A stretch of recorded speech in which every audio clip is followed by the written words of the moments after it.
सोने की झड़ी रुपए की मसाल झरमरिया जामा।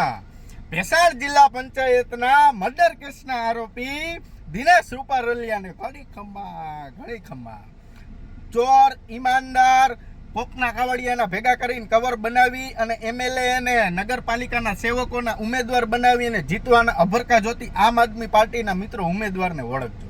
સ્થાનિક સ્વરાજ્યની ચૂંટણીમાં મિત્રો કામકાજ કેનું હોય? રોટી, કપડા, મકાન, સારા રોડ, સારા કોમ્પાઉન્ડ હોલ, બસ ઇનફ। આપણો સ્થાનિક નેતા કોણ? તો કે આપણે કેની ડેલી ખખડાવવાના? તો કે એને તમારે મતદાન કરવાનું।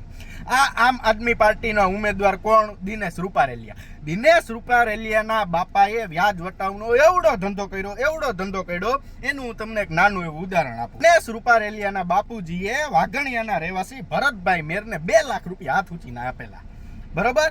ઈ 2 લાખ રૂપિયાનું વ્યાજ દિનેશ રૂપારેલિયાના બાપુજી રહ્યા ને એને 19 લાખ રૂપિયા વ્યાજ કર્યું હતું। કેટલું? અને ઈ ભરતભાઈ વાઘણિયાના રહેવાસી ભરતભાઈ મેરે એની વાડી છે ને મિત્રો દવા પીને આત્મહત્યા કરી હતી, જેનો એની ઉપર કેસે લાગ્યો અને કોર્ટે એને 3 વર્ષની સજા કરી। કેવડી? ઈ એના છોકરા ચૂંટણી લડશે, એના છોકરા ભેહાણનું વિહાવદરનું આમ હારું કરશે। આવા ગુનેગારના છોકરા તમારા બાવડું પકડે એવો માણા કોણ? પટેલ સમાજની અંદર કઈ એવી નેતોડીક જે તમારું નબળા ટાઈમમાં બાવડું પકડે એવો નેતા બતાવો કોણ? ભૂપતભાઈની ગીરે બેસી જાય। તમારા નબળા સમયમાં તમારા 2 કાના હાથ પકડીને કહેજો કે તમારા નબળા સમયમાં તમે એને ફોન કર્યો અને એને તમારું કામ ન કર્યું, પાર્ટી જી હોય તમારા કામ કર્યા, હાથ ઊંચે આંગળી કરજો, કર્યા તો કે ન કર્યા હોય ના મતદાન કરતા, આને દેજો।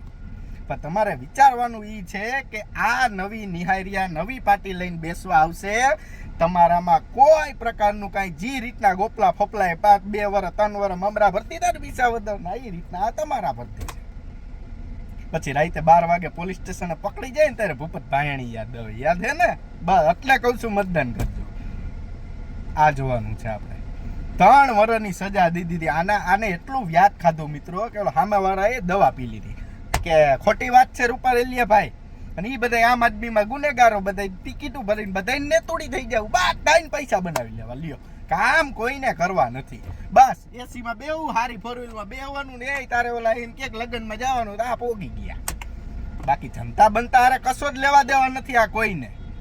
એટલે કઈ પાર્ટીમાં હોય પાર્ટીમાં ન હોય, સ્થાનિક લેવલે હોય, તમારા કામ જે માણા કરતો હોય ને તમને જેને અનુભવ હોય ને એને ખબર હોય એને પૂછી લેવું, જે કર્યું હોય કોઈ બધા એને ઘરની ભેવું હોય ઘરની ભેવનું દૂધ પીવે, ન હોય અમૂલનું પીએ, દૂધ તો દૂધ જ છે। એમ ભાયાણી જ છે, સમજી ગયા? ભાયાણી જેવો નેતા તમને આજે નહીં મળે ને કાલે નહીં મળે।